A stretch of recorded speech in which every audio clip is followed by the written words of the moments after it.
Olá!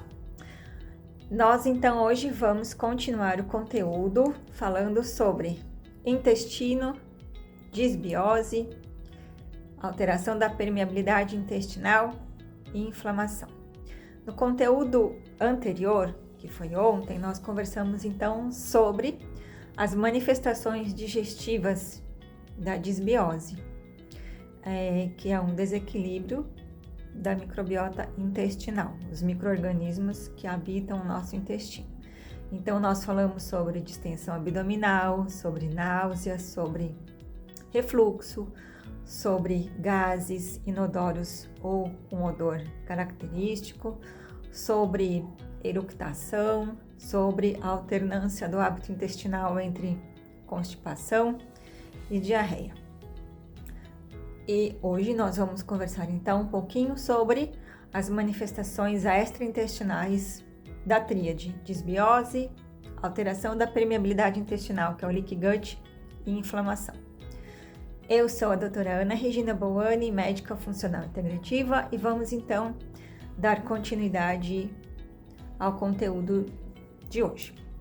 Então, por que é tão importante nós frisarmos sobre esse contexto de inflamação, disbiose, alteração de permeabilidade intestinal e as manifestações sistêmicas? Porque muitos dos sintomas que você tem, ou que eu possa vir a ter também, podem ser consequência de uma alteração da permeabilidade intestinal que levou então a uma resposta do sistema imunológico, que está localizado, 80% do nosso sistema imunológico está localizado no intestino, que respondeu de uma maneira desordenada, então desencadeando uma resposta inflamatória sistêmica. Resumidamente, grosseiramente, é dessa maneira. Nós temos outros posts falando sobre inflamação e sobre síndrome metabólica e as consequências. Então, a primeira manifestação extraintestinal que a gente vai conversar hoje é sobre a síndrome metabólica, que compreende, então, a resistência insulínica, que é a insulina no sangue aumentada. Além disso, aumento dos triglicérides, aumento da pressão arterial, obesidade, especialmente a obesidade, o aumento da circunferência abdominal. Não necessariamente você tenha, por exemplo, diabetes, mas nós estamos falando de um espectro de síndrome metabólica.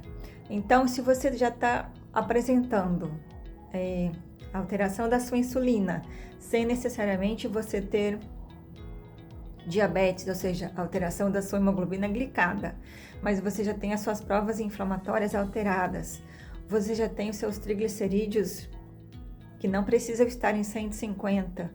Você também não precisa ter um ultrassom que te mostre que você tenha esteatose hepática, que é a gordura no fígado. Mas se você está dentro desse espectro de alterações clínicas e de alterações metabólicas, então nós podemos afirmar que você tem síndrome metabólica e que precisa intervir antes que manifestem as suas consequências. Isso tem relação, então, com inflamação? Sim. Por quê? Porque um intestino disbiótico que gera uma alteração da permeabilidade intestinal, com uma translocação bacteriana e com aumento da circulação de lipopolissacarídeos, que são antígenos bacterianos, que desencadeiam uma resposta inflamatória, levando uma resistência à ação da insulina por alteração de interleucinas inflamatórias, levando ao fígado a acumular mais gordura por resistência insulínica, levando ao aumento dos triglicerídeos e levando a uma alteração do seu lipidograma, ou seja, do seu colesterol, e tudo isso combinando não somente com alteração do risco cardiovascular, tudo isso nós estamos falando sobre síndrome metabólica, cujo início, então, foi uma disbiose, que precisa ser investigada. Não estou falando que toda síndrome metabólica é causada por disbiose e por permeabilidade intestinal, mas precisa ser investigado. Uma outra manifestação, a autoimunidade. Então, quando nós temos alteração da nossa permeabilidade intestinal aumentada, como nós havíamos já conversado no vídeo anterior sobre a alteração da zonulina, que é estimulada por diversos fatores, um deles é o glúten, outros as citocinas inflamatórias, infecções virais ou bacterianas, excesso de cortisol persistentemente aumentado, alterações do sono, tudo isso levam a alterações da zonulina e, consequentemente, alteração da permeabilidade intestinal, o que pode levar, então, também à translocação bacteriana e resposta inflamatória. Quando nós somos, então, predispostos geneticamente, isso vai nos levar, então, a uma resposta imunológica exacerbada e a produção de autoanticorpos, que são anticorpos contra nossas próprias estruturas. Exemplo, tiroidite de Hashimoto, lúpus eritematoso sistêmico, esclerose múltipla, artrite reumatoide, psoríase, todos esses são exemplos de autoimunidade e que muito provavelmente também começou no intestino, precisa ser investigado. Muitas vezes a doença que começa então no intestino e que se manifesta com autoimunidade, nós precisamos começar o tratamento não pelos sintomas, mas nós precisamos começar o tratamento pelo terreno biológico, que foi o que desencadeou então essa resposta imunológica desordenada. Outra coisa que eu gostaria de falar então, as doenças inflamatórias intestinais, que são mais comumente a doença de Crohn e a retocolite, também podem ter início na disbiose, no aumento da permeabilidade intestinal. Além disso, em fatores genéticos, predisposição genética, tudo isso associado pode levar então essas doenças inflamatórias intestinais, em que nós teremos então um aumento maior das bactérias patogênicas com desequilíbrio dos fatores protetores, manifestando como diarreia, como dor abdominal, como também a alternância do hábito intestinal, enfim, são doenças inflamatórias cuja abordagem também precisa iniciar no intestino e no tratamento da barreira intestinal. Doenças do sistema nervoso central. Será que existe uma relação entre intestino e doenças de sistema nervoso central? Existe uma comunicação de mão dupla, via de mão dupla, entre intestino e cérebro, através da inervação de nervo vago, através do eixo HPA, através de respostas hormonais e de respostas metabólicas ao que é produzido no intestino.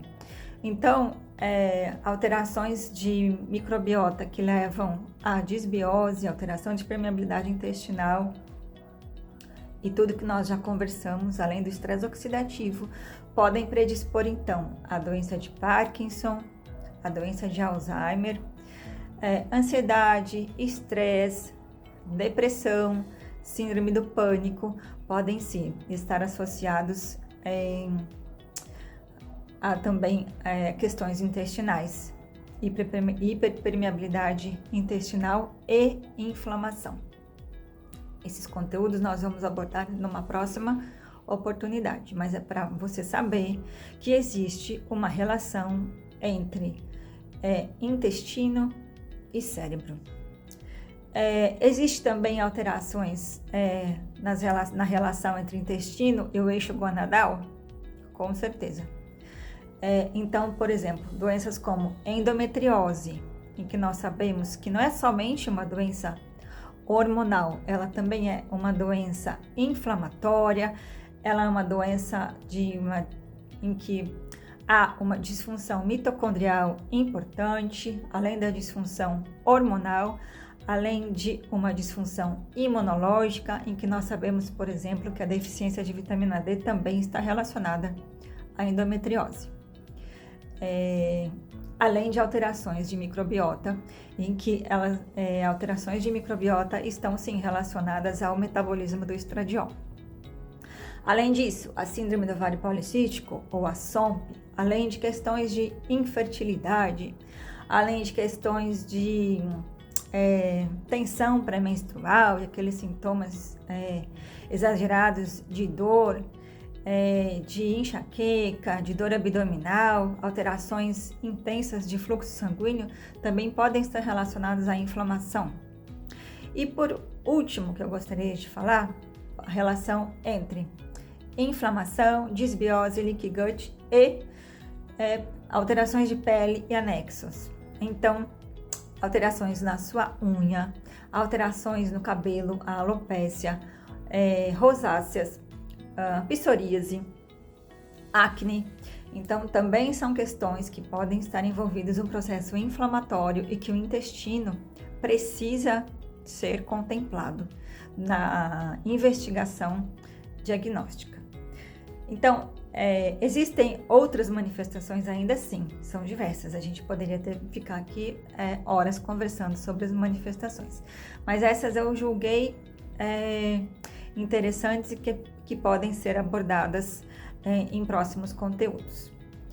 E se esse conteúdo falou com você, eu gostaria de saber a sua opinião. Deixe seu comentário, se inscreva neste canal, deixe seu like e ative o sininho, porque nós vamos continuar conversando sobre intestino, permeabilidade intestinal, inflamação e abordagem terapêutica nos nossos próximos conteúdos.